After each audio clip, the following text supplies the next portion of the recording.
నమస్తే viewers. Diet పాటించడం చూసాం. డైట్‌తో పాటు ఎక్సర్సైజ్ చేస్తున్న వాళ్ళని చూసాం. అండ్ పోస్ట్ కోవిడ్ తర్వాత చాలామంది డైట్ చేంజ్ చేశారు. దానికి తగ్గట్టు ఎక్సర్సైజ్ కూడా స్టార్ట్ చేశారు. వెయిట్ కూడా లాస్ అవుతున్నారు. So, okay. All happies. ఇదంతా పక్కన పెడితే పాపం ఒక కేటగరీ ఆఫ్ పీపుల్ ఉన్నారు. ఒక సెక్షన్ పీపుల్ ఉన్నారు. వాళ్ళ గురించి ఎవరు పట్టించుకోవట్లేదని బాధపడుతున్నారు. డైట్ చేంజ్ చేశానండి. ఎక్సర్సైజు చేస్తున్నాను. కానీ నా వెయిట్ తగ్గట్లేదు అని. పాపం ఎంతమంది దగ్గర చూపిస్తున్నా వాళ్ళకి ఆ క్వెషన్ మార్క్ ఉండిపోతుంది. అంటే ఏంటి ఒక ఏజ్ తర్వాత వెయిట్ తగ్గలేమా? ఇవన్నీ మాట్లాడదాం. ఇవాళ మనతో ఉన్నారు సమతా తుల్లా గారు. MD in internal medicine and longevity expert. నమస్తే అండి. నమస్తే అండి. So, as I said in my introduction పాపం వాళ్ళనెవరు పట్టించుకోవట్లేదు. వాళ్ళ ఆవేదన ఎవరికీ అర్థం కావట్లేదు. అన్నీ చేస్తున్నానండి. నా పక్కావిడ నేను చేసిన రోజులే డైట్ చేసి 5-6 కేజీస్ తగ్గితే, నేను గ్రామ్స్‌లో కూడా తగ్గలేకపోతున్నాను. మీరు యాక్చువల్లీ రేజ్ చేసిన క్వెషన్ చాలా రిలవెంట్ ఇది.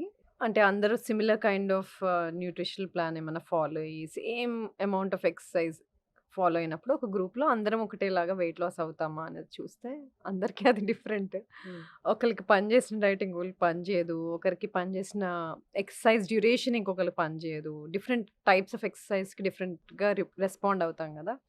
So, there are other factors. అయితే ఇంకేవో ఫ్యాక్టర్స్ ఉన్నాయి. ఉట్టి డైట్, ఎక్సర్సైజ్ కాకుండా. అవేంటి? Third thing is non exercise activity thermogenesis. Hmm. అంటే ఎక్సర్సైజ్ చెయ్యని టైంలో, అంటే మిగతా టైంలో మనం పడుకోకుండా ఉన్నప్పుడు, ఆ టైంలో మనం ఏం చేస్తున్నాం? ఇప్పుడు ఫర్ ఎగ్జాంపుల్ మనకి ఇట్లా కూర్చొని చేసుకునే జాబ్స్ ఉన్నాయనుకోండి. మార్నింగ్ ఎక్సర్సైజ్ చేసిన తర్వాత రిమైనింగ్ టైమ్ అంతా కూర్చొనే ఉంటాం గదా! There is no calorie output. Calorie burn తర్వాత ఏం లేదింకా మార్నింగ్ చేసిన వర్కౌట్ తర్వాత. That is one factor. Maybe పక్కావిడ రెస్ట్ ఆఫ్ ద టైమ్ అంతా యాక్టివ్‌గానే ఉన్నట్టున్నారు. సో, దాన్నే ఓకే. మనం రెలెవెంట్‌గా స్టెప్ కౌంట్ ద్వారా చెప్తాం. రిమైనింగ్ టైమ్ కూర్చున్నప్పుడు ఆబ్వియస్లీ మనం నడవం కాబట్టి, ఆ టైంలో స్టెప్ కౌంట్ ఉండదు. హ్మ్. కాబట్టి minimum amount of steps at least 8500 steps per day achieve చేయాలి అంటే, దానికి ఇండైరెక్ట్‌గా ఏంటి? ఎక్సర్సైజ్ చేయని టైంలో యాక్టివ్‌గా ఉండాలి. ఎక్కువ సేపు కూర్చొని ఉండకూడదు అనేది. లేదు నేను నాది డెస్క్ జాబ్. నాకు దీనికి ఒక సొల్యూషన్ చెప్పండి అంటాం.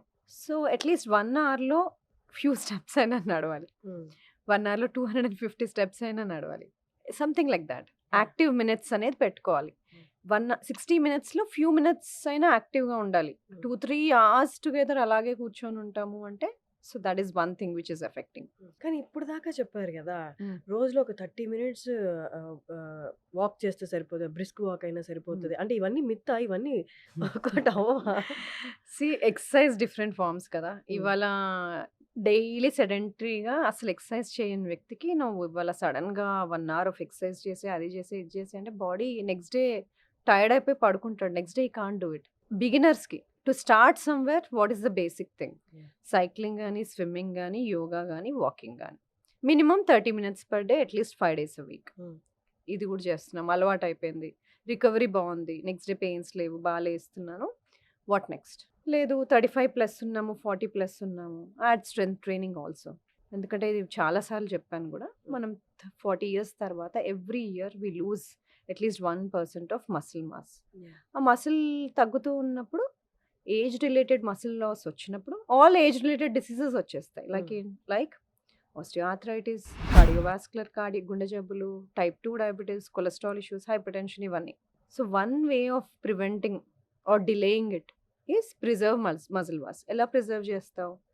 రెసిస్టెన్స్ ట్రైనింగ్ గాని, స్ట్రెంత్ ట్రైనింగ్ గాని చేస్తూ. అది at least 3 days a week add చేసుకోవాలి. This is one thing. ఇంతకుముందు ఎందుకు మనం ఎక్సర్సైజ్ చేసినా, డైట్ చేసినా వేరే కారణాలేంటి అని డిస్కస్ చేస్తున్నాం కదా! హ్మ్. One is non exercise activity thermogenesis. హ్మ్. అది కాకుండా స్లీప్‌ని అడ్రెస్ చేస్తున్నామా లేదా? హ్మ్. మార్నింగ్ అంతా ఎక్సర్సైజ్ చేస్తున్నావు, న్యూట్రిషన్ కరెక్ట్ ఫాలో చేస్తున్నావు. రాత్రి పడుకుంటేనే కదా బాడీ రిపేర్ అయ్యేది. ఆ టైంలోనే కదా రిపేర్ జరుగుతది. మనకు స్లీప్‌లో 4 సైకిల్స్ ఉంటాయి. హ్మ్. Light sleep, deep sleep, REM sleep, NREM sleep అని. హ్మ్. ఫస్ట్ మనం ఆర్‌ఈఎం స్లీప్‌లోకెళ్తాం. హ్మ్. అది చాలా కొంచెం లైట్‌గా ఉంటది ఆ స్లీప్.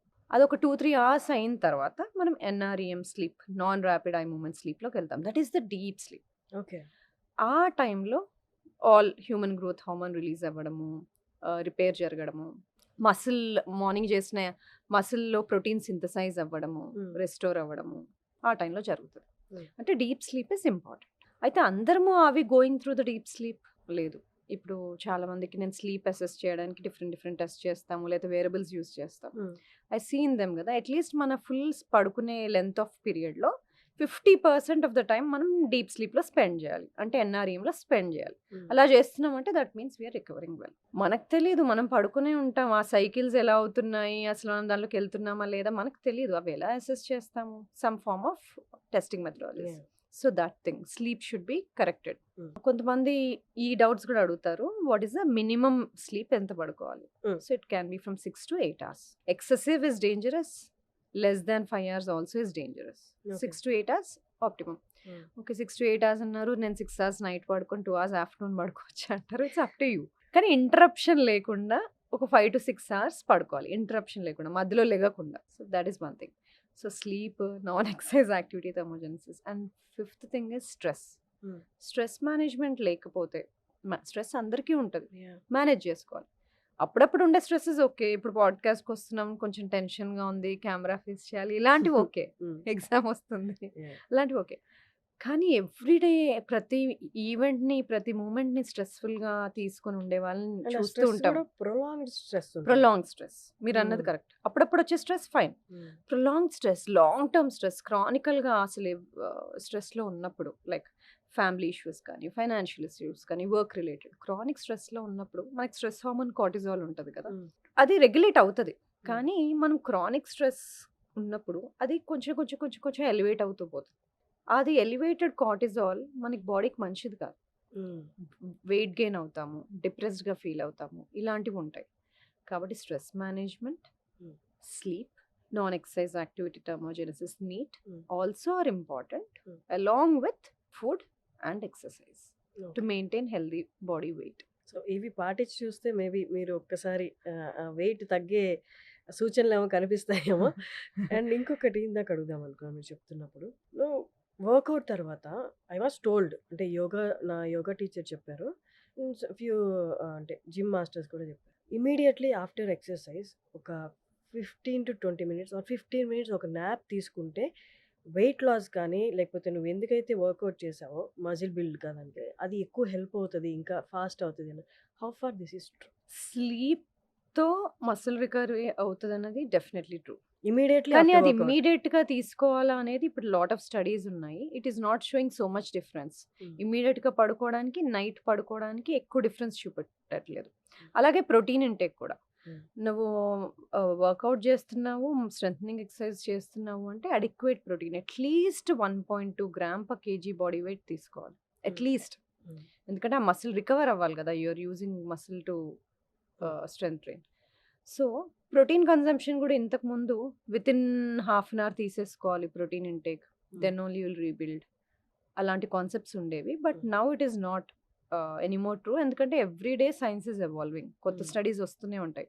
సో ఇప్పుడు లేటెస్ట్ స్టడీస్ ప్రకారం ప్రోటీన్ విత్ ఇన్ 1 hour తీసుకోవాలని ఏం లేదు, within 24 hours of your exercise you should be consuming the protein that is needed, ఇంతకుముందు మనం చెప్పినట్టుగా. అలాగే నాప్ కూడా, if you're covering it in the night time, well fine. ఒకవేళ నైట్ టైం కరెక్ట్గా లేదు అంటే that you can take a nap after your workout or in the afternoon. Okay. ఇమీడియట్గా యోగా చేసిన తర్వాత మన చేత శవాసనం వేస్తారు కదా, is that also related to this? That is to cool down, not అంటే కూల్ డౌన్ అండ్ బ్లడ్ ఫ్లోని ఇంప్రూవ్ చేయడానికి. పెరిఫరల్ మనం యూజ్ చేసిన మసిల్స్ అన్నిటికీ బ్లడ్ ఫ్లో ఇంప్రూవ్ చేసి పెరిఫరల్ అంటే ఆర్మ్స్, లెగ్స్ అంతా కూడా వార్మ్ అయిపోయి కామ్ డౌన్ అయిపోతాం. దిస్ కూల్ డౌన్ ప్రతి exercise, any kind of exercise ఏది చేసినా cool down, stretches are important. కొన్నిసార్లు హడావిడిగా వర్కౌట్ చేసేసి కూల్ డౌన్ అవ్వకుండా హడావిడిగా వర్క్ కోసం అలా వెళ్ళిపోతాం, అలా చేయకూడదు. సేమ్ థింగ్ బిఫోర్ ఆల్సో, ముందు కూడా వార్మప్ చేయాలి సో దట్ బ్లడ్ ఫ్లో అడిక్వేట్గా ఉంటుంది మసిల్స్లోకి, and then you will be able to do the workout. Same thing after workout also you should cool down. ఈ మధ్య కాలంలో రిలేషన్షిప్లో ఉన్న వాళ్ళు కానీ, వర్క్లో ఉన్న వాళ్ళు కానీ, లేదా కొన్ని professions they need it, shouting అనేది, ఎక్కువ గొడవలు పడుతూ ఉండడం అనేది, డస్ దట్, అంటే మీరు లాజివిటీ ఎక్స్పర్ట్ కాబట్టి, shouting leads to ageing, is that true? స్ట్రెస్ఫుల్గా ఉండడం డెఫినెట్లీ లీడ్స్ టు ఏజింగ్. స్ట్రెస్ని అందరూ విధాలుగా చూపెడుతుంటారు. పార్ట్నర్స్ మీద అరవడం, పార్ట్నర్స్ మీద అరవడం కానీ, చిరాగ్గా ఉండడం కానీ, మూమెంట్లో ఉండకపోవడం, మైండ్ఫుల్గా లేకపోవడం, ఎప్పుడు ఇక్కడున్నప్పుడు నెక్స్ట్ ఏంటి దాని గురించి ఆలోచించడం గానీ, దాని గురించి హడావిడి పడడం గానీ, హ్మ్. ఇది సరిగ్గా కరెంట్ సినారియోలో లేకపోవడం హ్మ్. మైండ్‌ఫుల్‌గా ఇలాంటివి చూస్తూ ఉంటాం. సో, డెఫినెట్‌లీ స్ట్రెస్ హ్మ్. Leads to ageing fast. హ్మ్. ఫాస్ట్‌గా ఏజ్ అవుతాం. స్ట్రెస్‌ఫుల్‌గా ఉంటాయి డెఫినెట్‌లీ. హ్మ్. అలాగే సెడెంటరీగా ఏం ఎక్సర్సైజ్ చేయకుండా డే అంతా కూర్చొని ఉన్నా గూడా హ్మ్. ఫాస్ట్‌గా ఏజ్ అవుతాం. ఫాస్ట్‌గా ఏజ్ అవుతాము అంటే ఉట్టి స్కిన్‌లో చేంజెస్ కనబడతాయని కాదు. మన risk of developing age related diseases అన్నీ గూడా ఫాస్ట్‌గా వస్తాయి. Like hmm. టైప్ 2 డయాబెటిస్ గానీ, హైపర్‌టెన్షన్ గానీ, హార్ట్ డిసీజెస్ గానీ, న్యూరో ప్రాబ్లమ్స్ గానీ, డిమెన్షియా ఇలాంటివి గూడా when we are talking about slowing down all age related diseases is hmm. What we are thinking. Not about external features కాకుండా. With words చెప్పాలి అంటే relationship మనం మెడికల్‌గా కాకుండా హ్మ్. నార్మల్‌గా మాట్లాడుకోవాలి అనుకుంటే, ఒకళ్ళ మీద పార్ట్నర్ మీద అరిచినప్పుడు నర్వ్స్ డిస్టర్బ్ అయ్యి, అవి ఎక్సైటెడ్ స్టేట్‌లోకెళ్తాయి. నర్వ్స్ డిస్టర్బ్ అవుతాయి. అవి కూల్ డౌన్ అవ్వడానికి చాలా టైం పడతది. ఇదే కంటిన్యూయస్‌గా చేయడం వల్ల, అలా అరుచుకోవడం వల్ల ఒకరి మీద ఒకరు మెంటల్ స్ట్రెస్ వల్ల ఏజింగ్ అనేది ఫాస్ట్ అవుతది. అంటే జబ్బులొస్తాయి ఇంటర్నల్‌గా అది పక్కన పెట్టేసి ఫస్ట్ ఆఫ్ ఆల్ మీ స్కిన్‌లో ఏజింగ్ కనిపిస్తదండి. దీన్ని సొల్యూషన్ చెప్తే అరుచుకునే వాళ్ళు కొంచెం తగ్గుతారేమో. ప్రాబ్లమ్‌ని డిఫరెంట్ వేస్‌లో సాల్వ్ జేసుకోవచ్చు. హ్మ్. సో, అరుచుకోవడం అనేది it's somebody's way of solving a problem. కానీ is it really solving a problem? We don't know. So, అందుకని ఏంటి ప్రయారిటీస్ తెలియాలి. హ్మ్. ప్రాబ్లమ్ సాల్వ్ అవ్వాలా? ఇప్పుడు అరిచేస్తే నా కోపం తగ్గుతదా? హ్మ్. అంటే ప్రయారిటీ అక్కడ కోపం తగ్గించుకోవడమా? ప్రాబ్లమ్ సాల్వ్ చేసుకోవడమా? We should prioritise. యాహ్! చాలా సార్లు ప్రయారిటీస్ పక్కన పెట్టేసి అప్పటికప్పుడు we try to gain mental satisfaction. Okay. ఇది చేసేసాను. ఇప్పుడు యాహ్! అరిచేసాను. That is just to satisfy somebody's ego or whatever. But doing all that first of all most of the problems don't get solved. Hmm. కానీ additional stresses కదా! The more stress you are giving it to your body it will show on everything. హ్మ్. గట్‌లో గూడా, మైండ్‌లో గూడా, on your skin, on everything. My next question. ఇంతకుముందు వరకు అందరూ పాటించేవాళ్ళు. ఎంత క్యాలరీస్ కౌంట్ చేసుకొని తీసుకోవడం, ఎంత క్యాలరీస్ బర్న్ చేస్తున్నాం అనేది ఇమ్మీడియేట్‌గా చెక్ చేసుకుంటూ ఉంటారు. అలాగే కార్బ్స్ కౌంట్ కూడా. ఇవాళ నేను ఎంత కార్బ్స్ తీసుకున్నాను అని. ఇవి కాకుండా ఇంకేమైనా ఫ్యాక్టర్స్ ఉంటాయా? అంటే ఇవి 2 నేను కంట్రోల్‌లో పెట్టుకున్నాను. నేను కాలిక్యులేటెడ్‌గా ఉన్నాను అన్నా కూడా వెయిట్ తగ్గట్లేదు. అంటే ఇంకేదైనా ఎక్స్‌టర్నల్ ఫ్యాక్టర్ ఇంకేదైనా అదర్ ఫ్యాక్టర్స్ ఉంటాయా? వెయిట్ మీద హ్మ్. ప్రభావం చూపించేవి? డెఫినెట్‌గా. ఇంతకుముందు క్యాలరీస్ ఇన్, క్యాలరీస్ ఔట్ అని ఉండేది గదా! అంటే మన బాడీకి కావాల్సిన ఎనర్జీ మనం ఎంతైతే ఖర్చు పెడతామో, ఖర్చు పెట్టే దానికన్నా కొంచెం తక్కువ తిని ఎక్సర్సైజ్ చేస్తే హ్మ్. వెయిట్ లాస్ అవుతాము అనేది కాన్సెప్ట్. ఓకే. అలా చేస్తున్న వాళ్ళు తగ్గుతారు కొంతమంది. కొంతమంది తగ్గరు. వై? సో, దీంట్లో కొన్ని సినారియోస్ ఉంటాయి. సో, ఇంతకుముందు చెప్పినట్టుగా స్లీప్‌ని ఆహ్, అడ్రెస్ చేయాలి. సెకండ్ థింగ్ కొంతమందికి న్యూట్రిషన్ డెఫిషియన్సీస్ ఉంటాయి. హ్మ్. అవి కరెక్ట్ చేయాలి. ఫర్ ఎగ్జాంపుల్ ఐరన్ డెఫిషియన్సీ, బి12 డెఫిషియన్సీ, డి డెఫిషియన్సీ అంటే డైరెక్ట్‌గా ఈ డెఫిషియన్సీస్ వల్ల వెయిట్ గెయిన్ అవుతదని చెప్పట్లేదు. హ్మ్. ఈ డెఫిషియన్సీస్ వలన చాలా వరకు మెటబాలిజంలో ఇష్యూస్ ఉంటాయి కాబట్టి వాళ్ళు వెయిట్ తగ్గలేకపోతారు కాబట్టి న్యూట్రిషన్ డెఫిషియన్సీస్ కరెక్ట్ చేయాలి. ఇంకొంతమందిలో స్లీప్ ఎందుకు కరెక్ట్ చేయాలి అన్నానంటే వెన్ క్రానికల్‌గా కొంతమందికి స్లీప్ షెడ్యూల్స్, స్లీప్ సైకిలే ఉండదసలు. ఇవాళ 9 అయితే రేపు 12, ఎల్లుండి 2:00 మళ్ళీ మర్నాడు 10 పీఎం అలా డిఫరెంట్ డిఫరెంట్ టైమ్ స్కెడ్యూల్స్‌లో పడుకునేవాళ్ళు. హ్మ్. క్రానికల్‌గా స్లీప్ డెఫిసిట్‌లో తక్కువ స్లీప్‌లో ఉండే వాళ్ళకి జరిగే కొన్ని హార్మోనల్ చేంజెస్ గురించి చెప్తాను. మనకి మెలనిన్ అనేది చాలా ఇంపార్టెంట్. స్లీప్ అంటే మనము మెలుకుండడము, పడుకోవడము అనే ఒక బ్యాలెన్స్‌ని క్రియేట్ చేస్తది హ్మ్. మెలటోనిన్. సో, ఆ లెవెల్స్ పాడైపోతాయి. హ్మ్. స్లీప్ సైకిల్ కరెక్ట్‌గా షెడ్యూల్ చేసుకోనప్పుడు. హ్మ్. అది గాకుండా మనకి లెప్టిన్, రెలిన్ అనే 2 హార్మోన్‌లుంటాయి. వాటి పనేంటంటే, తిన్నప్పుడు కడుపు నిండింది అని మనకెలా తెలుస్తదంటే లెప్టిన్ వలన. యాహ్! అలాగే రెలిన్ అనేది హంగర్ హార్మోన్. హ్మ్. ఈ 2 ఉంటాయి బాడీలో. వాటికో బ్యాలెన్స్ ఉంటది.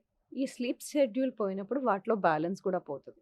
పోయినప్పుడు హుహు. లెప్టిన్ లెవెల్స్ తగ్గడము, సో, తిన్నా గూడా కడుపు నిండిందని తెలియకపోవడం, హ్మ్. ఇంకొన్ని రోజుల తర్వాత లెప్టిన్ రెసిస్టెన్స్ రావడం, అలాగే ఈటింగ్ బిహేవియర్స్ చేంజ్ అవ్వడం, craving for more refined foods, craving for unhealthy foods అలాంటివి రావడం. సో, హ్మ్. ఈటింగ్ బిహేవియర్స్ చేంజ్ అవ్వడం, దీనివల్ల వెయిట్ గెయిన్ అవ్వడం ఇలాంటివి జరుగుతాయి. హ్మ్.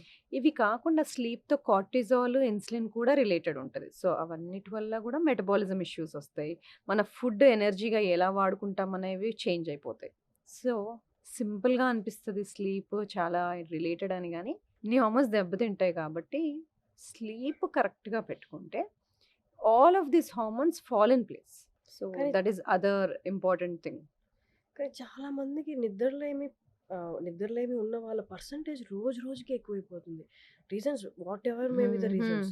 స్ట్రెస్సా, ఫ్యామిలీ స్ట్రెస్సా ఏదైనా అవ్వచ్చు. నిద్రలేమి ఎక్కువైపోతుంది. దానికి వాళ్ళు ఎక్స్‌టర్నల్‌గా, ఓరల్‌గా టాబ్లెట్స్ తీసుకుంటున్నారు. ఓరల్‌గా టాబ్లెట్స్ తీసుకొని నిద్రపోవడం వల్ల అంటే మీరు చెప్పిన మెకానిజం అంతా ప్రాపర్‌గా వర్కౌట్ అవుతదా? లేకపోతే ఓరల్‌గా తీసుకోవడం వల్ల ఎక్స్‌ట్రా ప్రాబ్లమ్స్ వస్తాయి? కొంతమందికి స్లీపింగ్ పిల్స్ పెట్టవలసొస్తది. సో, స్లీపింగ్ ఇష్యూస్ ఉన్నాయి అంటే కొంతమందికి అబ్‌స్ట్రక్టివ్ స్లీప్ యాప్నియా ఉండొచ్చు. అది అడ్రెస్ చేయాలి. హ్మ్. కొన్ని స్లీపింగ్ డిజార్డర్స్ ఉంటే అవి అడ్రెస్ చేయాలి. అది కాకుండా మీ వర్క్ రిలేటెడ్ బిహేవియర్స్ వలన, లైఫ్ స్టైల్ వలన మీ సర్కేడియన్ రిథమ్ అంటాం కదా! ఈ స్లీప్ వేక్ సైకిల్స్‌ని అది దెబ్బతింటుంది అంటే అది అడ్రెస్ చేసుకోవాలి. హ్మ్. నేను ఒక కేస్ సినారియో చెప్తాను. నా దగ్గరకు ఒక క్లయింట్ వచ్చారు. ఆవిడ షిఫ్ట్ వర్క్ చేస్తారు. హ్మ్. అంటే నైట్‌లో వర్క్ చేస్తారు. డేలో షీ హాడ్ టు స్లీప్. తనకి ఇన్‌ఫర్టిలిటీ ఇష్యూ. ప్రెగ్నెంట్ అవ్వట్లేదు ఆవిడ. హుహు. సో, దానివల్ల హార్మోనల్ చేంజెస్ ప్రెగ్నెంట్ అవ్వట్లేదు. దెన్ తన హిస్టరీ అంతా తీసుకున్నాక నేనొకటి అడిగాను. "నువ్వేమైనా చేస్తావా నువ్వు ప్రెగ్నెంట్ అవ్వడానికి నేను చెప్తే" అని అడిగాను. Hmm. Okay. How far she is ready అని.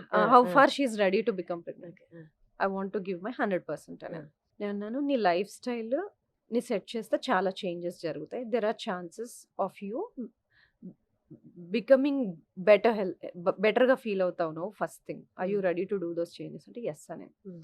మరి దానికోసం నువ్వు ఇలాంటి వర్క్ చేయకూడదు. డే టైమ్ వర్క్ చేసుకోవాలి. నువ్వు కరెక్ట్‌గా పడుకోవాలి హ్మ్. అన్నాను. హ్మ్. సో, బట్ అందరూ చేయలేరు. కానీ తను చేయగలిగింది. తను హ్మ్. వర్క్‌ని చేంజ్ చేసుకొని, రిక్వెస్ట్ పెట్టుకొని వాళ్ళ బాస్‌కి హ్మ్. డే టైమ్‌లో ఏదో 9-5 జాబ్ లాంటిది చేసుకుంది. She started doing some life style changes. Guide చేసాం అంతే. హ్మ్. ఎలా పడుకోవాలి? ఎలా తినాలి? కొంచెం ఫుడ్‌లో, న్యూట్రిషన్‌లో చేంజెస్ చేసాము. స్లీప్ చేంజ్ చేసింది. హ్మ్. అండ్ వర్క్ గూడా చేంజ్ చేసుకుంది. So, first of all self కేర్‌కి ఇంపార్టెన్స్ ఇచ్చింది. హ్మ్. దెన్ ఇవన్నీ ఫాలో అయ్యి ఆవిడ కాస్త ఓవర్ వెయిట్‌గా ఉండేవాళ్ళు. First weight తగ్గిందావిడ.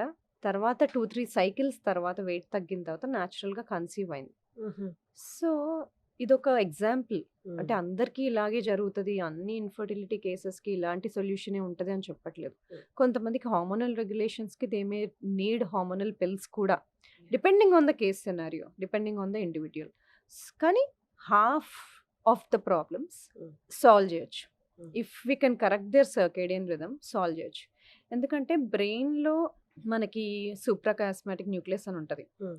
అదేంటంటే ఇన్‌చార్జ్ అనమాట. బ్రెయిన్‌లో ఒక క్లాక్ ఉంటది. మనకెలా తెలుస్తది బాడీకి డే టైమ్ లెగాలి, నైట్ టైమ్ పడుకోవాలి అనేది?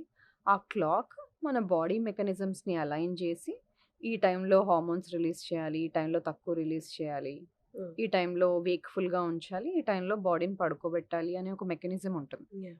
సో, ఇన్ని రోజులు మనకు బాడీ క్లాక్ ఉంటదని తెలుసు. ఇప్పుడు న్యూ రిసర్చ్ ఏంటంటే పెరిఫెరల్‌గా లివర్, పాన్‌క్రియాస్, కిడ్నీ వీటన్నిటికి కూడా వాటికి దేనికి దానికి క్లాక్స్ ఉంటాయి అని తెలిసింది. డైజెషన్‌కి కూడా. హ్మ్. సో, ఆ క్లాక్స్ దీని ఇన్‌ఫ్లూయెన్స్‌లో పనిచేస్తాయి. సో, నైట్ టైమ్ మనం పడుకున్నప్పుడు మన బాడీ కోర్ టెంపరేచర్ తగ్గాలి. హుహు.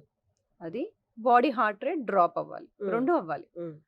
అయినప్పుడు మనం ఎక్కువ ఇంతకుముందు డిస్కస్ చేసినట్టుగా మనం ఎన్ఆర్‌ఈఎం స్లీప్‌లో, డీప్ స్లీప్‌లో బాగా స్పెండ్ చేస్తాం. ఓకే. అందుకనే food 2-3 hours before your bed time తినాలి అంటాం. హ్మ్. ఎందుకంటే హార్ట్ రేట్ తక్కువకెళ్ళిపోవాలి అంటే your digestive system should finish digestion. అన్ని ఆర్గన్స్ వాటి పనులు అవి చేసేసి రిలాక్స్ మోడ్‌లోకి వెళ్ళిపోతే బాడీ నిజంగా రిలాక్స్ మోడ్‌లోకి వెళ్తది. హ్మ్. కాబట్టి టెంపరేచర్ డ్రాప్ అవ్వాలి. హార్ట్ రేట్ డ్రాప్ అవ్వాలి. హ్మ్. సో, టెంపరేచర్ డ్రాప్ కొంతమందికి కొన్ని ఇష్యూస్ వలన డ్రాప్ అవ్వకపోవచ్చు. మన బెడ్ మ్యాట్రెస్ ఉంటది కదా! అది బాగా హీటెడ్‌గా, వార్మ్‌గా ఉండడం, రూమ్ వార్మ్‌గా ఉండడం వాటి వలన మనము కోర్ టెంపరేచర్ తగ్గదు. హుహు. సో, అవి ఇష్యూస్ రైట్ చేసుకోవాలి. రూమ్ కూల్‌గా ఉంచుకోవడం, వెంటిలేషన్ బాగా ఆడేలాగా పెట్టుకోవడం, మ్యాట్రెస్ ఎక్కువ హీట్‌గా ఉంచకపోవడం, ఎక్కువ దుప్పట్లు కప్పేసుకొని వేడిగా పెట్టుకోకపోవడం ఇలాంటివి హ్మ్. చేసుకుంటే బాడీ అండ్ రూమ్ కోల్డ్‌గా పెట్టుకొని హ్మ్. కోర్ టెంపరేచర్ అప్పుడు తగ్గుతది. సో, ఇలాంటి సింపుల్ చేంజెస్ చేసుకుంటే చాలా డిఫరెన్స్ వస్తుంది. హ్మ్. సో, మనం ఎక్స్‌టర్నల్‌గా ఏమేం జాగ్రత్తలు తీసుకోవాలో వెయిట్ లాస్ గురించి మాట్లాడుకుందాం. మెయిన్ ఫ్యాక్టర్ ఇప్పుడు గట్ హెల్త్. అర్థం కాని వాళ్ళకి ఏంటంటే మన పొట్టలో ఉన్న బాక్టీరియా మెయింటైనింగ్. హ్మ్. అంతేనా? అలా హ్మ్. అయినా చెప్పొచ్చా? హ్మ్. సో, గట్ హెల్త్ అనేది హ్మ్. ఎలా directly affecting skin and weight loss? Okay. So, గట్‌లో మనకి బాక్టీరియా ఉంటాయి, ఫంగై ఉంటాయి, వైరసెస్ ఉంటాయి. ఇవన్నీ ఉంటాయి. వీటిని గట్ మైక్రోబయోమ్ అంటారు. హ్మ్. ఇవి సర్టెన్ లెవెల్స్‌లో ఉంటే మనకు బెనిఫిషియల్. దాని అవసరానికి మించి ఎక్కువగా ఉంటే అవి మనల్ని హార్మ్ చేస్తాయి ఎక్కువుంటే. ఆ ఇంబాలెన్స్‌లోకి వెళ్ళినప్పుడు మనం ఈ వర్డ్ యూజ్ చేస్తాం. గట్ డిస్బయోసిస్ అని. అయితే బ్యాలెన్స్‌లో ఉన్నప్పుడు గట్ మైక్రోబయోమ్ అది మనకి ఏం చేస్తది? డైజెషన్‌కి హెల్ప్ చేస్తది. ఫుడ్ తినగానే అదంతట అది ఊరికే ఎంజైమ్స్ వల్ల, స్టమక్ వల్ల డైజెస్ట్ అవ్వట్లే. గట్ హ్మ్. బ్యాక్టీరియా హెల్తీగా ఉంటే డైజెస్ట్ అవుతుంది. తిన్న ఫుడ్‌లో నుండి ఎనర్జీని తీసి పెడతది మనకి. తినే ఫుడ్‌లో నుండి మనకి షార్ట్ చైన్ ఫ్యాటీ యాసిడ్స్ అని తయారు చేసి పెడతది. మనకి న్యూట్రియంట్స్ కొన్ని అబ్జార్బ్ చేసి పెడతది. అలాగే గట్ ఇంటిగ్రిటీ అంటే నీట్‌గా ఉండి గట్‌లో ఉన్న ఫుడ్ ప్రొడక్ట్స్ బ్లడ్‌లోకి వెళ్ళిపోకుండా హ్మ్. సో, గట్ లేయర్‌ని ప్రొటెక్ట్ చేస్తది. ఇమ్యూనిటీని ఇస్తది. అలాగే మన బ్రెయిన్‌కి కావాల్సిన హ్యాపీ కెమికల్స్ డోపమైన్, సెరోటోనిన్ అనేది ఒక 80% మన గట్‌లోనే తయారవుతది. హుహు. అది తయారవ్వడానికి గట్ బ్యాక్టీరియానే హెల్ప్ చేస్తది. అంటే హ్మ్. అది క్వైట్‌గా ఉన్నట్టు ఉంటది గానీ, మనకి ఇన్ని పనులు చేసి పెడతది. అందుకే so, butterflies in my stomach అంటారా? ఎప్పుడైనా ఎక్సైట్ అయినప్పుడు? యాంగ్షియస్‌గా ఉన్నప్పుడు ఆ! Butterflies in your stomach. So, gut and brain are directly related. Okay. అదొక్కటే గాదు. Gut is related to all other things. Hmm. Hmm. So, బాడీలో ఇన్‌ఫ్లమేషన్ లేకుండా మనల్ని కూల్ డౌన్ చేసి పెడుతుంది. ఇవన్నీ చేస్తది. హ్మ్. సో, దాన్ని ఫీడ్ చేయడానికి ఆ గట్ బ్యాక్టీరియా హెల్తీగా ఉండాలంటే వాటికి సరైన ఫుడ్స్ మనం ఇవ్వాలి. వాటిని ప్రీబయోటిక్స్ అంటాం. సో, ఈ ప్రీబయోటిక్స్ అనేవి వెజిటబుల్స్‌లో ఉంటది.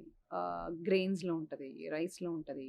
బనానాస్‌లో ఉంటది. వీటన్నిటిలో ఆనియన్స్‌లో ఉంటది. హ్మ్. ఆకుకూరలు. సో, ఈ ప్రీబయోటిక్స్ అన్నీ ఇచ్చినప్పుడు వాటికి ఫుడ్ లాగనమాట. వాటిని డెస్ట్రాయ్ చేయకుండా కూడా ఉండాలి.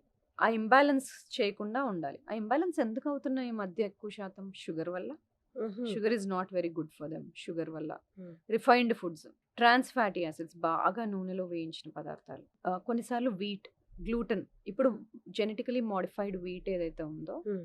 ఆ మోడిఫైడ్ వీట్‌లో గ్లూటెన్ కంటెంట్, గ్లైడిన్ కంటెంట్ పెరిగి అది అన్‌సూటబుల్‌గా తయారవుతుంది. మనకి. హ్మ్. హ్మ్. దానివల్ల. సో, వీటి వల్ల ఇవి ఎక్కువ కన్జ్యూమ్ చేయడం వల్ల ఇంబాలెన్స్‌లోకి ఎళ్తుంది. అయితే మరి ఇట్లా ఇంబాలెన్స్ వచ్చినప్పుడు ఒక ప్రోబయోటిక్ యేసుకుంటే సరిపోతదా? అని హ్మ్. అందరూ అడుగుతారు. అంత సింపుల్‌గా ఉంటే బావుండును. ఎందుకంటే మనకు ట్రిలియన్స్ ఆఫ్ బాక్టీరియా ఉంటాయి. హుహు. ఒక సింగిల్ ప్రోబయోటిక్ కొంతమందికి పనిచేస్తది. కొంతమందికి పనిచేయదు. ఓకే. ఎందుకు అంటే చాలా రకాలుంటాయి.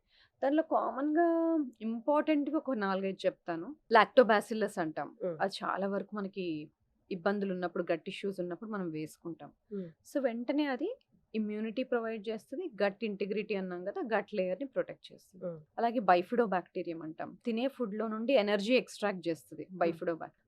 బాక్ట్రాయిడ్స్ అంటాం. అవి మనం తినే ఫుడ్‌లో నుండి షార్ట్ చైన్ ఫ్యాటీ యాసిడ్స్ ఇంతకుముందు చెప్పాను కదా! హ్మ్. అవి తయారు చేస్తది. వాటి పనేంటి? బాడీలో ఇన్‌ఫ్లమేషన్ తక్కువ చేసి, కామ్ డౌన్ చేసి, మన బ్లడ్ వెసెల్స్‌ని హెల్తీగా పెడతది. ఓకే. అది. ఇంకోటి యాకర్మెన్సియా అంటాం. యాకర్మెన్సియా ఏం చేస్తది? మన మెటబాలిజంని, మన గ్లూకోజ్ రెగ్యులేషన్‌ని బ్యాలెన్స్ చేస్తది. ఇంకోటి ఫికాలిబాక్టీరియం ప్రాట్స్నిట్జే అంటాం. హ్మ్. అది కూడా మన ఫ్యాట్ మెటబాలిజంని కరెక్ట్‌గా పెడతది. గట్ ఎపిథీలియంని హెల్తీగా ఉంచుతది. ఇలా నేను కొన్నే చెప్పాను. అలా చాలా ఉంటాయి. సో, ఈ 4, 5 థింగ్స్‌కి 4, 5 డిఫరెంట్ థింగ్స్ చెప్పాను కాబట్టి అందరికి ఒకటే రకమైన ప్రోబయోటిక్ సూట్ అవ్వకపోవచ్చు. హ్మ్. సో, గట్‌ని రీసెట్ చేయాలి అంటే సింపుల్‌గా ఒక పిల్లేసుకుంటే సరిపోదు. దానికి కావాల్సిన ఫుడ్ ఇవ్వాలి. అవసరం లేని ఫుడ్ తీసేయాలి. గట్ హీల్ అవ్వటానికి కావాల్సిన వేరే న్యూట్రాస్యూటికల్స్ కానీ అది ఇవ్వాలి. వాటికి కావాల్సిన ఎన్వైర్న్‌మెంట్‌ని ప్రొవైడ్ చేయాలి. సో, ఇవి చేసినప్పుడు మనం గట్‌ని రీబాలన్స్ చేసుకోవచ్చు.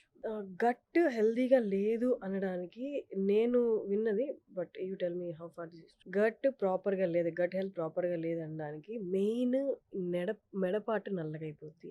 చీక్స్ నల్లగైపోతాయి. ఫోర్‌హెడ్ నల్లగైపోద్ది అంట. Is that true? గట్ హెల్తే రిఫ్లెక్టింగ్ ఆల్ దిస్?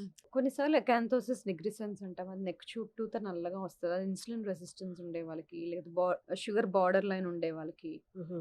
గట్ ఇష్యూస్‌తో మీరు చెప్పింది ఒకటి కరెక్ట్. స్కిన్ ఇష్యూస్ ఎక్కువ చూస్తాం. హుహు. హ్మ్. స్కిన్ పిగ్మెంటేషన్స్, కొన్నిసార్లు ఎగ్జిమా హ్మ్. ఇలాంటివి ఎక్కువ చూస్తూ ఉంటాం. సో, డెఫినెట్‌లీ స్కిన్ ఇష్యూస్ చూస్తాం. ఇంకా డైజెస్టివ్ ఇష్యూస్ అయితే చాలా చూస్తాం. బ్లోటింగ్, ఇండైజెషన్, తిన్న వెంటనే మోషన్‌కెళ్ళిపోవాలనిపించడం హ్మ్. ఇలాంటివన్నీ. ఇది కాకుండా కొన్నిసార్లు జాయింట్ ఇష్యూస్ కూడా చూస్తాం. కొన్నిసార్లు హ్మ్. స్టిఫ్‌నెస్ అనిపించడం జాయింట్స్‌లో ఇలాంటివి.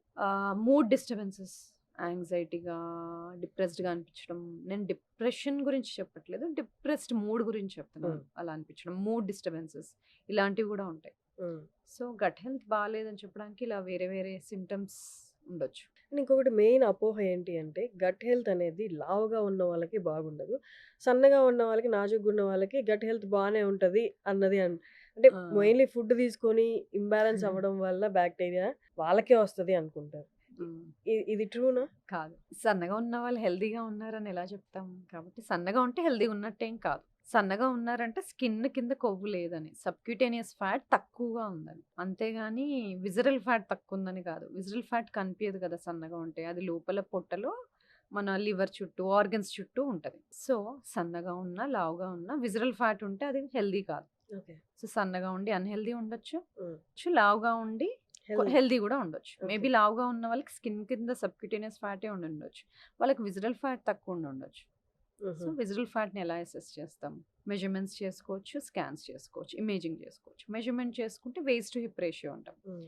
నడుము భాగం, తుంటి భాగం మెజర్ చేసినప్పుడు మెన్‌లో అయితే లెస్ థాన్ 0.9, విమెన్‌లో అయితే లెస్ థాన్ 0.85 ఉంది. అంటే ఇండైరెక్ట్‌గా చెప్పడం సుమారు. లేదు పక్కాగా తెలియాలి అంటే మనకు డెక్సా స్కాన్ ఇలాంటివి చేసినప్పుడు ఫ్యాట్ మాస్ ఎంతుంది బాడీలో, విసరల్ ఫ్యాట్ ఎంతుంది, మజిల్ మాస్ ఎంతుంది తెలుస్తది. సన్నగా ఉన్నాను గదా! అని చెప్పి ఫ్యాట్ కంటెంట్ ఎక్కువ తినేసి నేను లావు అవ్వాలి అనుకోవాల్సిన అవసరం లేదు. లేదు. వాళ్ళకి గ్యారంటీ లేదు. వీళ్ళకి గ్యారంటీ లేదు. ఇప్పుడు టాక్సిన్స్ అని వింటుంటాం. టాక్సిన్స్ వల్ల మన హెల్త్ పాడవుతుందా? వెయిట్ గెయిన్ అవుతామా? ఎన్వైర్మెంటల్ టాక్సిన్స్ తోటి. ఎన్వైరన్మెంటల్ టాక్సిన్స్ ఫస్ట్ బాడీలోకి ఎలా వస్తాయి? హ్మ్. ఒకటి మనం పీల్చే గాలి ద్వారా రావచ్చు. లేదంటే మనం తీసుకునే ఫుడ్, వాటర్ కంటామినేట్ అయితే రావచ్చు. లేదంటే మనం తీసుకునే వెజిటబుల్స్‌లో సాయిల్ కంటామినేట్ అయినా రావచ్చు. లేకపోతే మనం స్కిన్‌కి, తలకి, జుట్టుకి పెట్టుకునే వాటి డై వల్ల ఒంట్లోకి రావచ్చు. ఓకే. సో, వీటిలో కొన్ని నేమ్స్ చెప్తాను చాలా ఉంటాయి. సల్ఫేట్, పారాబెన్స్, సల్ఫేట్ అంటే చాలా వరకు థాలేట్. షాంపూల్లో ఆ! ఉంటుంది గదా! అది థాలేట్. అందుకే ఈ మధ్య కొన్ని షాంపూస్‌లో this is sulphate sulphate free free అని. Shampoo. This plastic is paraben free hmm. అని ఎందుకు చూస్తాము? అంటే ఆ టాక్సిక్ కంటెంట్ మా ప్రొడక్ట్‌లో తక్కువుంది అని చెప్పడం. సో, ఇలాంటివి అసలు ఎందుకు టాక్సిక్ బాడీలోకెళ్ళి ఏం చేస్తాయి? అంటే హార్మోనల్ బ్యాలెన్స్‌ని ఎఫెక్ట్ చేస్తాయి. కొన్నేమో ఎండోక్రైన్ డిస్రప్టింగ్ కెమికల్స్ అంటాము. అవి హార్మోన్ లాగా పనిచేసి బాడీలో హార్మోన్స్‌ని రెగ్యులేషన్‌కి డిస్టర్బ్ చేస్తాయి. హుహు. కొన్నిసార్లు హార్మోన్స్ కూర్చునే రిసెప్టార్స్ పైన ఈ ప్రొడక్ట్స్ ఎళ్లి కూర్చుంటాయి. ఓహ్ గాడ్! సో, హార్మోన్స్‌ని పని చేయకుండా ఆపడము, లేకపోతే బట్ హౌ హార్మోన్స్ ఇదంతా లాగా బిహేవ్ ఎక్స్‌టర్నల్‌గా గదా! చేయడం. షాంపూ అనేది ఎక్స్‌టర్నల్‌గా అప్లై అబ్జార్బ్ చేస్తాం. అవుతది కదా స్కిన్‌లో నుండి. When you are okay. Applying on the skin products, makeup products. హుహు. అందుకని కుదిరినంత వరకు organic vegetables, organic foods, makeup, cosmetics ఆర్గానిక్‌గా ఉండడము. ఈ పారాబెన్ ఫ్రీ, సల్ఫేట్ ఫ్రీ, హ్మ్. అలాగే ట్రైక్లోసాన్ అంటాము. హ్మ్. ఇలాంటివి లేకుండా ప్రొడక్ట్స్ యూజ్ చేసుకోవడం బెటర్. బట్ ఇంతకు ముందు రోజుల్లో ఇవన్నీ ఉండేవి కాదు కదా! హ్మ్. ఇప్పుడు the amount of toxic products మన చుట్టూ పెరిగిపోయాయి. చాలా మంది అనుకునేదేంటంటే షాంపూ జస్ట్ ఎంత ఒక 2 మినిట్స్ నా తల మీద ఉంటది. నీళ్ళు పోసుకుంటాను ఎళ్ళిపోతది. హ్మ్. ఆ సల్ఫేట్ నన్నే ఎఫెక్ట్ చేస్తది అనుకుంటారు గదా! So, it's no absorbs. It will disrupt hormones ఇవన్నీ గూడా. అండ్ అది ఎలా వెయిట్ గెయిన్‌కి దారి తీస్తది? సో, ఒక ఎగ్జాంపుల్ చెప్తాను. ఇప్పుడు పారాబెన్స్ గాని, థాలెట్స్ గాని ఇవి ఉంటాయి గదా! ఇవి హార్మోన్ రిసెప్టార్స్ పైన గాని యాక్ట్ చేయడం గాని, లేకపోతే రెగ్యులర్ హార్మోన్స్ లాగా కనిపించడం గాని, అలా చేసి రెగ్యులర్‌గా మన హార్మోన్స్ పనిచేయడం అనేది బ్యాలెన్స్ పోతది. హుహు. అది పోవడం వల్ల మనకి హార్మోన్స్ మెటబోలైజ్ అవుతాయి. అంటే బాడీలో నుండి ఎలిమినేట్ అవ్వడానికి వాటికొక వే ఉంటది. హ్మ్. లివర్ నుండి ఎలిమినేట్ అవ్వడం గాని, డీటాక్సిఫై అవ్వడం గాని అలా జరుగుతది. సో, ఈ టాక్సిన్స్ ఏం చేస్తాయి? ఆ మెటబాలిజంని ఎఫెక్ట్ చేస్తాయి. హ్మ్. సో, అవి ఆ హార్మోన్స్ మెటబోలైజ్ అవ్వకపోవడము, అన్నెసెసరీగా వేరే ఫార్మ్‌లో ఉండడము. సో, ఈస్ట్రోజన్‌లో E1, E2, E3 అని 3 రకాలుంటాయి. E3 least dangerous. హ్మ్. 3 ఒక బ్యాలెన్స్‌లో ఉంటాయి. E2 చాలా ఎక్సెస్ అయిపోతే మనకి కొన్ని ప్రాబ్లమ్స్ వస్తాయి. అన్నెసెసరీ ప్లేసెస్‌లో ఎక్కువ ఫ్యాట్ డిపాజిట్ అవ్వడము, కొవ్వు డిపాజిట్ అవ్వడము, లేదా బ్రెస్ట్‌లో సిస్టులు రావడము. హ్మ్. ఇలాంటివి. సో, ఈ మెటబాలిజం దెబ్బతింటుంది కదా! ఈ టాక్సిన్స్ వలన. సో, దానివల్ల నార్మల్ హార్మోన్ లెవెల్స్ ఎఫెక్ట్ అవుతాయి. హ్మ్. నార్మల్‌గా హార్మోన్స్ ఎలిమినేట్ అయ్యే విధంగా ఎలిమినేట్ అవ్వవు. అన్నెసెసరీగా ఎక్కువ అక్యుములేట్ అయిపోతాయి. సో, ఈ ప్రాబ్లమ్స్ అన్నీ ఫేస్ చేస్తాం. హుహు. సో, అందుకనే వీటికి పేరు ఎండోక్రైన్ డిస్రప్టింగ్ కెమికల్స్ అనొచ్చింది. ఎండోక్రైన్ అంటే హ్మ్. హార్మోన్స్ తయారు చేసే గ్లాండ్స్. సో, ఎండోక్రైన్ డిస్రప్టింగ్ కెమికల్స్‌గా వీటికి పేరొచ్చింది అందుకని. ఓకే. ఫైనల్లీ మనం అంటే elephant in the room address చేయాలన్నమాట. ఎవ్వరికీ లేదు హార్మోనల్ ఇంబాలెన్స్, పీసీఓఎస్, పీసీఓడి. అసలు దీనికి సొల్యూషన్ గూడా లేదు. అందరూ దాన్ని ఇంక యాక్సెప్ట్ చేసేసారేమో లైఫ్‌లో విమెన్ అందరూ. అసలు ఎలా అంటే వాళ్ళు ఎలా దాన్ని ఐడెంటిఫై చేయొచ్చు? లేకపోతే ముందే ఏమన్నా కనుక్కోవచ్చా? హార్మోనల్ ఇంబాలెన్స్ వస్తుంది అని? సో, పీసీఓఎస్ అని తెలియాలి అంటే ఎస్పెషల్లీ ఇప్పుడు పీసీఓఎస్ గురించి అడిగారు కాబట్టి ఓవరీస్‌లలో సిస్ట్‌లుండాలి. అవి హ్మ్. స్కాన్ ద్వారా తెలుస్తది. బ్లడ్ టెస్ట్ చేసినప్పుడు టెస్టోస్టెరాన్ హార్మోన్ ఎక్కువగా ఉండడము అదొకటి. ఇంకోటి బాడీలో ఇన్సులిన్ రెసిస్టెన్స్ ఉండడం. అంటే మనం తిన్న ఫుడ్ ఎనర్జీగా సరిగ్గా కన్వర్ట్ అవ్వకపోవడం, బ్లడ్‌లో గ్లూకోజ్ లెవెల్స్ కొంచెం ఇన్సులిన్ లెవెల్స్ ఎలివేట్ అవ్వడము ఇలాంటివి. సో, ఈ 3 థింగ్స్ ఉన్నప్పుడు పాలిసిస్టిక్ ఓవేరియన్ సిండ్రోమ్ అంటాం. హ్మ్. ఇది కొంచెం ఎక్కువ చూస్తాం. మోస్ట్ ఆఫ్ ద టైమ్ చాలా మందికి లైఫ్ స్టైల్ చేంజెస్ చేసినప్పుడు చాలా మందికి తగ్గిపోతాయి. హుహు. రివర్స్ అవుతాయి. హుహు. ఇంతకుముందు మనం మాట్లాడిన చేంజెస్. కానీ కొంతమందికి మటుకు హార్మోన్ రిప్లేస్‌మెంట్ థెరపీస్ ఇవ్వాల్సొస్తది. ఏంటి అంటే what is it actually? Polycystic ovarian syndrome ఉన్నప్పుడు ఓవ్యులేషన్ అనేది అంటే మనకి 10-14 డేస్ మధ్యలో ఓవమ్ రిలీజ్ అవ్వాలి గదా! హ్మ్. ఆ ఓవమ్ అనేది సరిగ్గా రిలీజ్ అవ్వకపోవడము, పీరియడ్స్ రెగ్యులర్‌గా రాకపోవడము, దానివల్ల ప్రెగ్నెన్సీ అవ్వకపోవడం హ్మ్. ఇవి జరుగుతాయి. హ్మ్. సో, ఓవమ్ టైంకి రిలీజ్ అవ్వాలి అంటే హార్మోన్స్ కరెక్ట్‌గా పనిజేయాలి. సో, హ్మ్. వీళ్ళకి ఆ ఓవమ్ రిలీజ్ అవ్వని వాళ్ళకి హ్మ్. ప్రెగ్నెన్సీ ప్లాన్ చేస్తున్న వాళ్ళకి కొంతమందికి ట్రీట్మెంట్ అవసరం పడతది. హుహు. ప్రతిసారి ఓన్లీ లైఫ్ స్టైల్ చేంజెసే చేసుకుంటాను. నేను డాక్టర్ దగ్గరికి వెళ్ళను అని అనడానికి లేదు. హ్మ్. హ్మ్. సో, పీసీఓఎస్ సస్పెక్ట్ చేస్తుంటే మీకు ఇలాంటి సింప్టమ్స్ ఉంటే లైక్ రెగ్యులర్‌గా సైకిల్స్ రావట్లేదు. లేదు ప్రెగ్నెన్సీ ట్రై చేస్తున్నారు గానీ అవ్వట్లేదు. ఇలాంటివి ఏవైనా ఉన్నప్పుడు మీ గైనకాలజిస్ట్‌ని, ఎండోక్రైనాలజిస్ట్‌ని హ్మ్. కలవడం చాలా ఇంపార్టెంట్. మొత్తం లైఫ్ స్టైల్ చేంజెస్‌తోనే అన్ని ప్రాబ్లమ్స్‌కి సొల్యూషన్ వస్తదని ఉండదు. 50% of the time situation improve అవుతది. యాహ్! కానీ అడిషనల్ కొంచెం పర్సెంటేజ్ ఏదైతే హెల్ప్ కావాలో, ఎక్స్‌టర్నల్‌గా థెరపీస్ తీసుకోవాలో అవి తీసుకోవాల్సొస్తది. న్యూట్రిజెనోమిక్స్ అంటే ఏంటి? ఈ రోల్ ఏంటి విమెన్ హెల్త్‌లో? న్యూట్రిజెనోమిక్స్ అంటే మన డీఎన్ఏ అనలైజ్ చేసినప్పుడు అది మన ఫుడ్ ఎలా ఇన్‌ఫ్లుయెన్స్ చేస్తుంది? మన బాడీలో ఎంజైమ్స్ సఫిషియెంట్‌గా ఉన్నాయా లేదా? మనకు పర్టిక్యులర్ న్యూట్రియంట్ డెఫిషియన్సీస్‌కి మనం ఏమైనా ఎక్కువ రిస్క్‌లో ఉన్నామా? హుహు. ఎక్కువ డిసీజ్ రిస్క్ ఏమైనా ఉందా? ఎటువంటి మెడిసిన్స్ ఎక్కువగా పనిచేస్తాయి? ఇవన్నీ తెలుస్తాయన్నమాట. ఫర్ ఎగ్జాంపుల్ కొంతమందికి కొన్ని ఎంజైమ్స్ కరెక్ట్ అడిక్వేట్ లెవెల్స్‌లో ప్రొడ్యూస్ అవ్వవు. Hmm. Because of the gene modification వల్ల. హుహు. ఎస్ఎన్‌పి అనే వర్డ్ ఒకటి యూజ్ చేస్తాం. న్యూక్లియోటైడ్ పాలిమార్ఫిజం అని. Single nucleotide polymorphism. అంటే జీన్స్‌లో కొన్ని తరహా మార్పులు జరిగినప్పుడు ఎంజైమ్ ఉండాల్సినంత లెవెల్‌లో లేకపోవడం, ఇన్‌సఫిషియెంట్ లెవెల్స్‌లో ఉండడము, డిక్రీజ్ లెవెల్స్‌లో ఉండడం ద్వారా కొన్ని న్యూట్రియంట్స్ కరెక్ట్‌గా ప్రొడ్యూస్ అవ్వవు. కొన్ని న్యూట్రియంట్స్ లెవెల్స్ కరెక్ట్‌గా ఉండవు. సో, హ్మ్. అలాంటి వాటికి కొంచెం న్యూట్రిషన్ ఫుడ్ ద్వారా గానీ, సప్లిమెంట్ ద్వారా గానీ వాళ్ళకి స్పెషల్‌గా ఎక్కువ కాలం ఇవ్వాల్సుంటది. ఓకే. సో, ఇలాంటి ఒక డిఫరెన్స్ జెనెటిక్‌గా తెలుసుకోవడం మనం న్యూట్రిజెనోమిక్స్ అంటాం. అంటే okay. Effect of jeans on food and okay. Effect of food on jeans. So, ఇది విమెన్‌లోనే గాదు, మెన్‌లో గూడా ఈక్వల్లీ ఇంపార్టెంట్. హుహు. సో, ఇప్పుడు కొంతమందికి చూస్తే బయోటిన్ ప్రొడ్యూస్ అయ్యే ఎంజైమ్స్ కొంతమందికి తక్కువగా ఉంటాయి. సో, వాళ్ళకి బయోటిన్ ఎక్కువగా ఉండే ఫుడ్స్ హ్మ్. లేకపోతే కొన్నిసార్లు సప్లిమెంట్స్ ఇవ్వాల్సుంటది. హుహు. So, this is one example. హ్మ్. సో, అలాగా న్యూట్రియంట్స్ మన బాడీలో తక్కువగా ఉంటున్నాయి అంటే వాటికి జెనెటిక్ కాజ్ ఏమైనా ఉందా? హ్మ్. జెనెటికల్లీ డీఎన్ఏలో చేంజెస్ ఏమైనా ఉండి అవి కరెక్ట్ తరహాలో యాక్టివేట్ అవ్వట్లేదా? ప్రొడ్యూస్ అవ్వట్లేదా? అనేది తెలిసినప్పుడు మనం వాళ్ళకి గైడెడ్ న్యూట్రిషన్ ఇవ్వగలుగుతాం. హ్మ్. దీన్ని న్యూట్రిజెనోమిక్స్ అంటాం. ఈ ఈ మధ్య రీసెంట్‌గా చాలామంది సెలబ్రిటీస్ దీన్ని ఆప్ట్ చేసుకోవడం చూసాను. మీరు చెప్పండి హౌ ఫార్ అంటే ఇది అందరికి సూటబులే కదండీ. డైరెక్ట్ న్యూట్రి సప్లిమెంట్సా? లేకపోతే వైటమిన్ సప్లిమెంట్స్ డైరెక్ట్ ఆహ్, అదే సెలైన్ లాగా ఐవీలో ఎక్కిచ్చేసి ఎక్కిచ్చేసుకోవడం. ఆ! హ్మ్. అది అందరికి సూటబులా? Is that safe? IV nutrition ఇస్తున్నప్పుడు వాళ్ళకి డెఫిషియన్సీస్ ఏమైనా ఉన్నాయా? అవి తెలుసుకోవడం ఇంపార్టెంట్. ఇంకోటి ఏంటి? What is the goal? Hmm. ఎందుకు తీసుకుంటున్నారు? To improve certain things. So, goal ఏంటి? న్యూట్రిషన్ మీకు ఇంబాలెన్స్డ్‌గా ఉందా? Hmm. Are you are unable to get that to oral vitamins.